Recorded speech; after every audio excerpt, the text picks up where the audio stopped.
Karakteristik penghuni surga. Yang subscribe, semoga rezekinya lancar dan berkah. Amin. Assalamualaikum warahmatullahi wabarakatuh.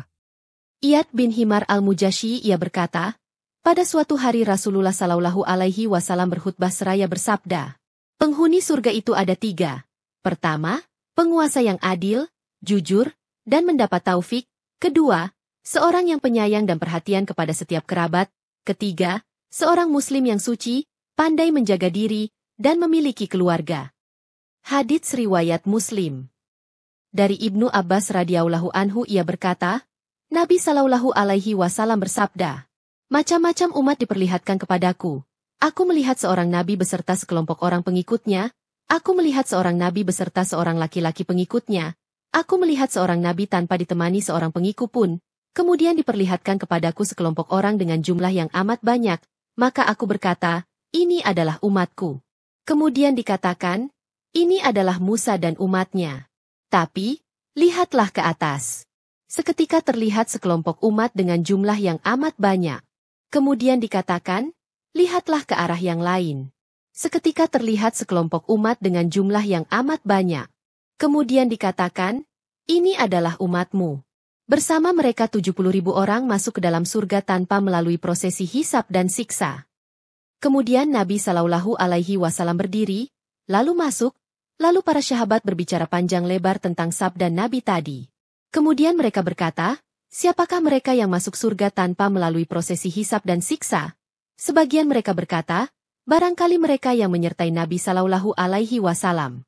Sebagian yang lain berkata, barangkali mereka yang dilahirkan dalam keadaan Islam, dia tidak pernah menyekutukan Allah. Mereka menyebutkan banyak hal. Kemudian Nabi Shallallahu Alaihi Wasallam keluar kembali dari kamar beliau, menemui mereka, lalu beliau berkata, apa yang kalian perbincangkan? Mereka pun memberitahukan kepada beliau tentang apa yang mereka perbincangkan antar mereka. Lalu beliau bersabda, mereka adalah orang-orang yang tidak berobat dengan menggunakan kai, tidak minta diruqyah, ruqyah yang tidak syar'i, tidak bertathayur, pesimis karena melihat pertanda buruk, dan hanya kepada Allah mereka bertawakal. Kemudian Ukasyah bin Mihsan al-Asadi berdiri seraya berkata, apakah saya termasuk bagian dari mereka, wahai Rasulullah? Beliau Shallallahu Alaihi Wasallam bersabda, kamu adalah termasuk bagian dari mereka. Lalu sebagian sahabat yang lain, Sa'ad bin Ubadah, berkata, apakah saya bagian dari mereka, wahai Rasulullah? Rasulullah bersabda, kamu telah didahului oleh Ukasyah. Hadits riwayat Al-Bukhari dan Muslim. Berkaitan dengan maksud tawakal di dalam hadis tersebut, Ibnul Qayyim rahimahullah berkata, tawakal adalah kondisi hati yang timbul atas pengetahuannya terhadap Allah Subhanahu wa Ta'ala, percaya bahwa Allah Subhanahu wa Ta'ala sendirian dalam mencipta, mengatur, menghilangkan madarat, mendatangkan manfaat, memberi, membaikot pemberian. Dan apa yang dia kehendaki bisa terwujud meskipun manusia tidak menghendakinya. Sedangkan apa yang tidak dikehendakinya tidak terwujud meskipun manusia menghendakinya.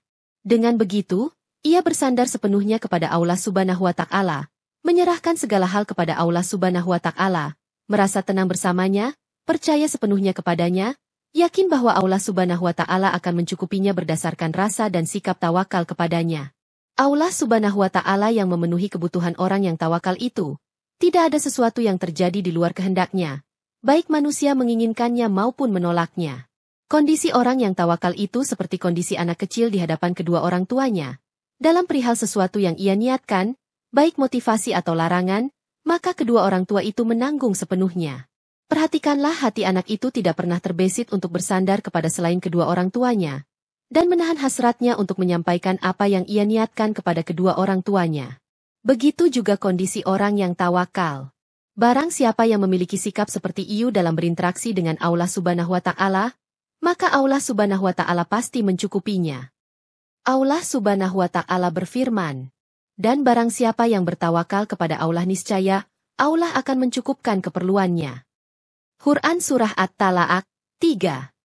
Dari Sahal bin Sa'ad ia berkata, Rasulullah Shallallahu Alaihi Wasallam bersabda, barang siapa yang menjamin menjaga lisan dan kemaluannya, maka aku menjaminnya untuk masuk jannah. Hadits riwayat Al-Bukhari dan Muslim. Dari Abu Hurairah ia berkata, Rasulullah Shallallahu Alaihi Wasallam bersabda, Barang siapa yang oleh Allah dijaga dari kejelekan lisan dan kemaluannya, maka ia akan masuk jannah. Dari Muadz bin Jabal ia berkata, aku pernah bersama Nabi Shallallahu Alaihi Wasallam dalam suatu perjalanan. Pada suatu pagi aku berada di dekat Nabi, sementara kami sedang berjalan kaki, lalu aku bertanya, wahai Rasulullah, beritahulah saya tentang pekerjaan yang bisa memasukkan saya ke surga dan menjauhkan saya dari neraka. Beliau bersabda, kamu telah bertanya kepadaku tentang sesuatu yang agung. Sungguh sedikit orang yang dimudahkan oleh Allah untuk bertanya tentang hal itu. Amal itu adalah, kamu menyembah Allah tanpa menyekutukannya dengan apapun, melaksanakan sholat menunaikan zakat, syam pada bulan Ramadan, berhaji ke Baitullah. Kemudian beliau bersabda, maukah kamu jika aku memberitahumu tentang pintu-pintu kebaikan?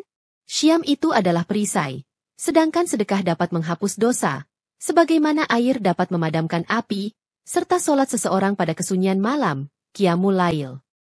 Kemudian beliau membaca firman Allah Subhanahu wa Ta'ala, lambung mereka jauh dari tempat tidurnya, sedang mereka berdoa kepada Rabb-nya dengan rasa takut dan harap, dan mereka menafkahkan sebagian dari rezeki yang kami berikan kepada mereka. Seorang pun tidak mengetahui apa yang disembunyikan untuk mereka yaitu, bermacam-macam nikmat, yang menyedapkan pandangan mata sebagai balasan terhadap apa yang telah mereka kerjakan. Quran Surah As-Sajdah 16-17. Beliau kemudian bersabda, maukah kamu jika aku memberitahumu tentang penghulu segala sesuatu, tiang segala sesuatu, dan puncak segala sesuatu? Aku berkata, dengan senang hati, wahai Rasulullah.